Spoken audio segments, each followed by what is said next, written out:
दोस्तों, मैं हूं आदिल खान आज़ाद। आज है 23 जून 2026 और आप देख रहे हैं आज़ाद बोल इंडिया पर middle east big news show. सबसे पहले एक नजर अब तक की हेडलाइंस पर। अफ्रीका में इसराइल की सीक्रेट मिलिट्री मौजूदगी का हुआ बड़ा खुलासा। हुथीज के इलाके के करीब इसराइली फौजी तैनात, बड़े प्लान की आहट। अफ्रीकी मुल्क में भेजे गए इसराइली फौजियों को लेकर सामने आया बेहद चौंकाने वाला सच। नस्ल और रंग की आड़ में आखिर क्या छुपा रहा है इसराइल, बताएंगे हम। रेजिस्टेंस का मोर्चा पूरी तरह है एकजुट। अमेरिका ईरान डील के बीच यमन के हुथीस ने इसराइल को क्यों दे दी बड़ी वार्निंग, बताएंगे हम। डील होते ही ईरान की खुली किस्मत। अमेरिका रिलीज करने जा रहा 12 अरब डॉलर की भारी रकम। तेल बेचने और डॉलर यूज करने की छूट का क्या है पूरा सच, बताएंगे हम। शर्तें नहीं मानी तो जो करना है वो करेंगे। अमेरिका से अरबों डॉलर मिलने के बीच डोनाल्ड ट्रंप ने ईरान को आखिर क्यों दे डाली खुली धमकी, बताएंगे हम। गजा के 70% हिस्से पर इसराइल की फौज ने किया अपना पूरा मिलिट्री कंट्रोल। सीज फायर के बीच नेतन्याहू के इस खतरनाक कदम से मची भारी तबाही और बेंजामिन नेतन्याहू की वजह से और ताकतवर हो गया हिजबुल्लाह। इसराइल के सबसे बड़े अखबार हारेट्स के हवाले से दावा, पीएम की पॉलिसी की क्यों हो रही फजीहत, बताएंगे हम। हेडलाइंस बड़ी थी, खबरें हैवी हैं। शुरुआत करते हैं। दोस्तों, इसराइल की मिलिट्री मौजूदगी को लेकर अफ्रीका से एक बड़ा दावा सामने आया है। रिपोर्ट में यह कहा गया है कि इसराइल ने सोमालीलैंड में अपने फौजी भी तैनात कर दिए हैं। बात सिर्फ तैनाती की नहीं है बल्कि लोकेशन की है। इसराइल अब यमन के हुथीस के गढ़ के बिल्कुल करीब जाकर बैठ गया है, जो कि एक अलार्मिंग स्टेज है। 22 जून को आई मिडिल ईस्ट आई की रिपोर्ट में सोमालिया के एक सीनियर ऑफिशियल के हवाले से दावा किया गया कि इसराइल ने इस साल की शुरुआत में ही करीब 50 फौजियों का एक छोटा दस्ता सोमालीलैंड भेज दिया था। 23 जून में इस खबर को लेकर हलचल मच गई है।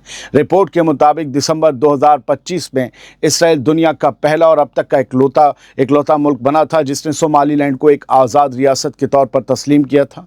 इसके बाद अप्रैल में माइकल लोटेम को हरगेसा में इसराइल का पहला एम्बेसडर भी बनाया गया सोमालीलैंड में। रिपोर्ट में दावा किया गया कि इसराइल की तरफ से सोमालीलैंड को तस्लीम किए जाने के बाद वहां सिक्योरिटी और मिलिट्री तालमेल तेजी से बढ़ा और ईरान के साथ जंग दोबारा शुरू होने की कुछ ही वक्त बाद फौजियों की तैनाती भी कर दी गई।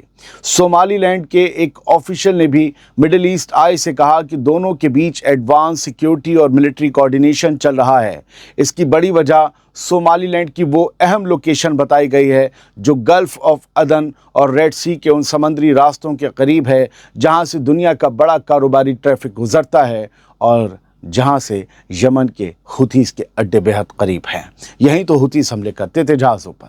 हालांकि इस पूरे मामले पर सोमालिया ने पहले ही सख्त एतराज़ जताया था। सोमालिया का कहना है कि सोमालीलैंड को एक अलग मुल्क मानना उसकी हाकमियत और सरहदों की खुली खिलाफ वर्जी है। यानी अगर ये दावे सही साबित होते हैं तो इसराइल अब रेड सी और गल्फ ऑफ अदन के बेहद अहम समुद्री रास्तों के करीब भी अपनी मिलिट्री मौजूदगी बढ़ाने की कोशिश करता दिखाई दे रहा है। यानी इसराइल अब यमन के हुथीस के कंट्रोल वाले इलाकों के बेहद पास अपने फौजी अड्डे बना रहा है, फौजी तैनात कर रहा है और किसी नई जंग की सूरत में यमन पर हमला करने में उसे बहुत ज़्यादा आसानी होगी। फाइटर जेट नहीं उड़ाने पड़ेंगे। दोस्तों, ये एक बड़ा प्लान नज़र आ रहा है। आगे बढ़ते हैं। दोस्तों, इस पूरी रिपोर्ट में एक और ऐसा दावा किया गया है जिसने लोगों का ध्यान अपनी तरफ खींच लिया है। अगर ये दावा सही है तो इसराइल ने अपनी मौजूदगी छिपाने के लिए भी अलग तरीका अपनाया है। मिडिल ईस्ट आई की रिपोर्ट में सोमालिया के एक सीनियर ऑफिशियल के हवाले से कहा गया कि सोमालीलैंड भेजे गए करीब 50 इसराइली फौजियों में ज़्यादातर ऐसे इसराइली फौजी चुने गए जिनकी नस्ल अफ्रीकी थी, यानी वो ब्लैक कलर में दिखते थे। ख़ास तौर पर इथियोपियाई ओरिजिन के और इथियोपियाई मूल के फौजी थे वो। रिपोर्ट के मुताबिक सोमालिया की इंटेलिजेंस का मानना है कि ऐसा इसलिए किया गया ताकि उन फौजियों पर आसानी से किसी का ध्यान ना जाए और वो अपने रंग और नस्ल की आड़ में वहाँ के लोकल लोगों के बीच आसानी से घुल मिल सकें। दोस्तों, फिलहाल ये दावा सोमालिया के एक सीनियर ऑफिशियल और मिडिल ईस्ट आई वेबसाइट की रिपोर्ट के हवाले से सामने आया है।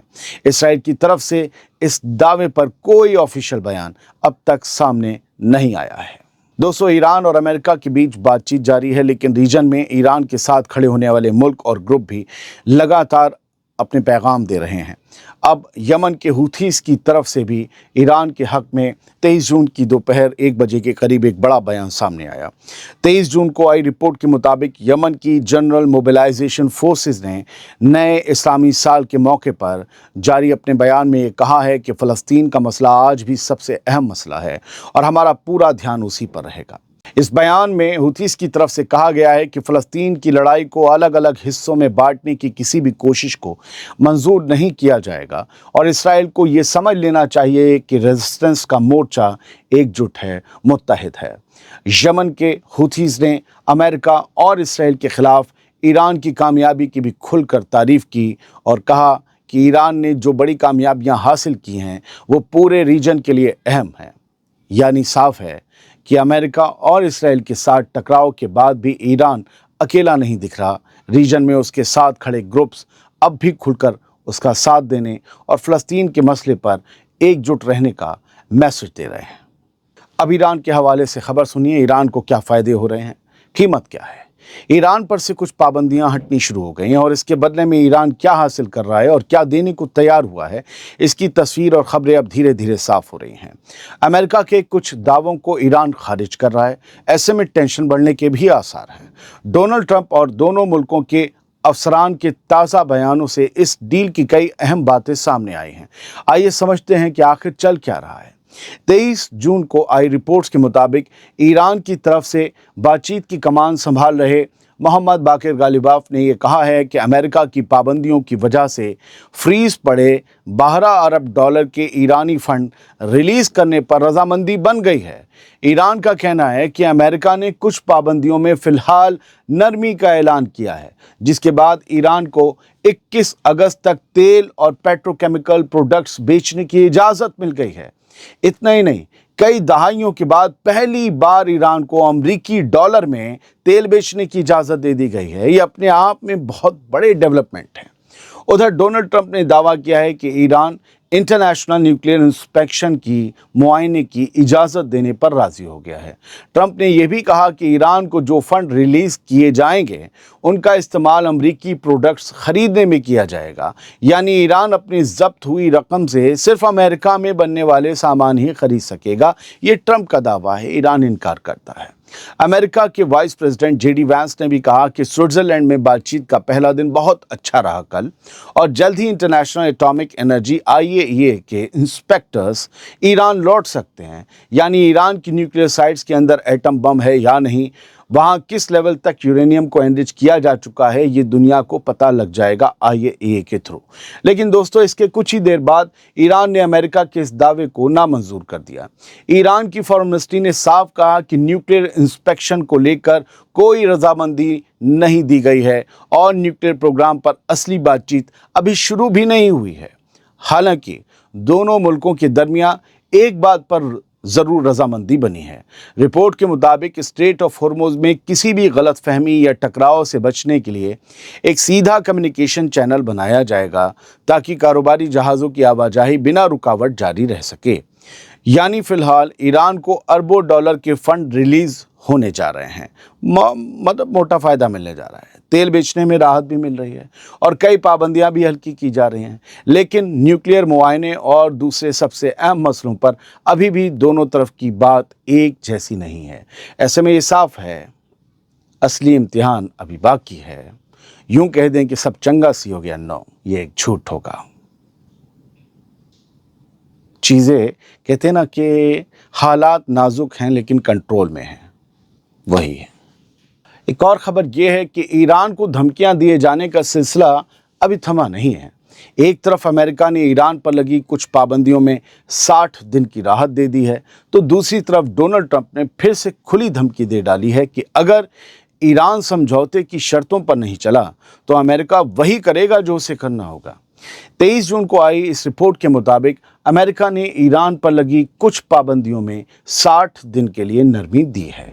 इसी बीच डोनाल्ड ट्रंप ने साफ कहा है कि अगर ईरान ने समझौते पर अमल नहीं किया तो अमेरिका उसके खिलाफ फिर सख्त कार्रवाई करेगा। यानी बंद लफ्ज़ों में ईरान पर फिर से हमले करने की धमकी दी जा रही है 23 जून में। उधर अमेरिका के वाइस प्रेसिडेंट जेडी वैंस ने दावा किया कि स्विट्जरलैंड में हुई बातचीत का पहला दौर बहुत शानदार रहा और इससे आखिरी समझौते की मजबूत बुनियाद भी रख दी गई है। लेकिन दोस्तों, दूसरी तरफ ईरान है। ईरान अब भी अमेरिका के कई दावों को मानने से इनकार कर रहा है। ईरान पहले ही साफ कर चुका है कि उसके न्यूक्लियर प्रोग्राम पर असली बातचीत अभी शुरू नहीं हुई है। यानी एक तरफ पाबंदियों में राहत दी जा रही है तो दूसरी तरफ धमकियों का सिलसिला भी जारी है। ऐसे में सवाल यही है कि क्या ये बातचीत वाकई भरोसे की तरफ बढ़ रही है या फिर दोनों मुल्क सिर्फ कुछ वक्त, कुछ मोहलत खरीद रहे हैं। सोचिएगा इस तरफ। दोस्तों, अगर कोई ये सोच रहा है कि समझौते के बाद ईरान अपने रुख में नरमी दिखाएगा तो ये ताज़ा बयान जो मैं आपको सुनाने जा रहा हूँ वो कुछ और ही कहानी बता रहा है। ईरान अब भी अपनी रेड लाइन पर पूरी तरह डटा हुआ है। इस बार मामला स्ट्रेट ऑफ हॉर्मुज़ का है, जिसे लेकर ईरान ने एक और बड़ा ऐलान कर दिया है। 23 जून को आई रिपोर्ट के मुताबिक ईरान की तरफ से बातचीत करने वाली टीम के सरबराह और ईरानी पार्लियामेंट के हेड या चीफ मोहम्मद बाकिर गालिबाफ ने कहा है कि हॉर्मुज़ स्ट्रेट अब कभी भी जंग से पहले जैसी सिचुएशन में और कंडीशन में या हालत में नहीं पहुंचेगा। उन्होंने कहा कि हालिया समझौते के बाद इस अहम समुद्री रास्ते की तस्वीर पूरी तरह बदल चुकी है और अब हॉर्मुज़ स्ट्रेट का इंतज़ाम ईरान के पास ही रहेगा। बाकिर गालिबाफ ने कहा कि ईरान इंटरनेशनल कानून और कायदे ज़रूर मानेगा, लेकिन स्ट्रेट ऑफ हॉर्मुज़ का एडमिनिस्ट्रेशन यानी इंतज़ाम ईरान के हाथ में रहेगा। यानी साफ है कि समझौते के बाद भी ईरान अपने किसी अहम मसले पर पीछे हटने के मूड में नहीं दिख रहा, चाहे न्यूक्लियर एनरिचमेंट का मामला हो या फिर स्ट्रेट ऑफ हॉर्मुज़ का। ईरान लगातार यही पैगाम दे रहा है कि अब रीजन के बड़े फैसले उसकी शर्तों को नज़रअंदाज करके नहीं लिए जा सकते। गजा में इसराइल लगातार अपना कब्जा बढ़ाता जा रहा है। अब 23 जून को आई एक नई रिपोर्ट में दावा किया गया है कि इसराइली फ़ौज ने गजा के करीब 70% हिस्से पर अपना ऑपरेशनल कंट्रोल या ऑपरेशनल कब्जा कायम कर लिया है। रिपोर्ट के मुताबिक इसराइली फ़ौज का मानना है कि आने वाले महीनों में ये इलाका और भी बढ़ सकता है।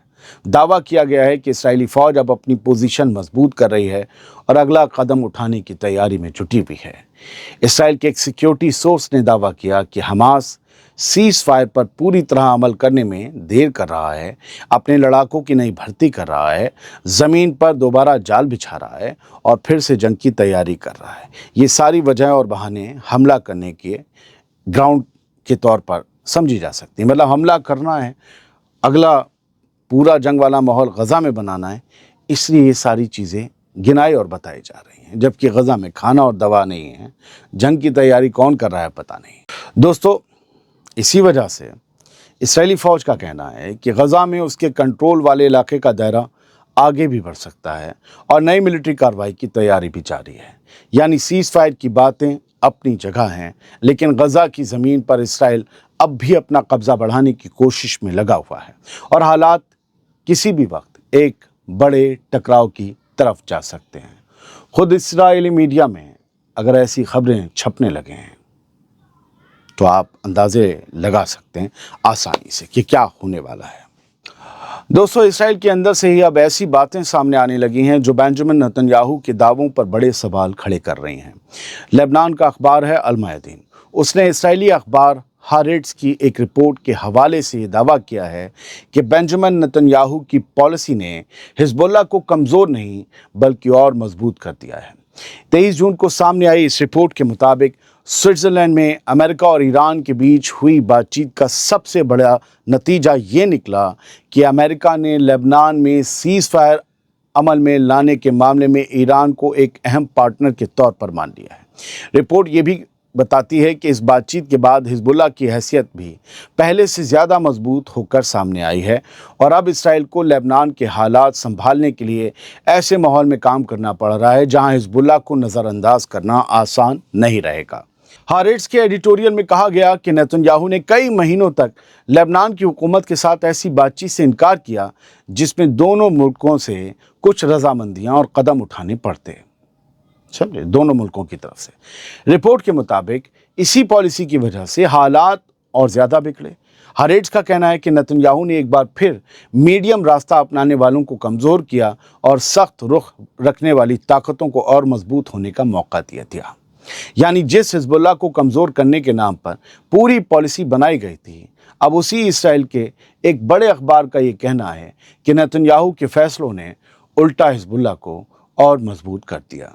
बहुत बहुत शुक्रिया। सलामत रहिए, खुश रहिए।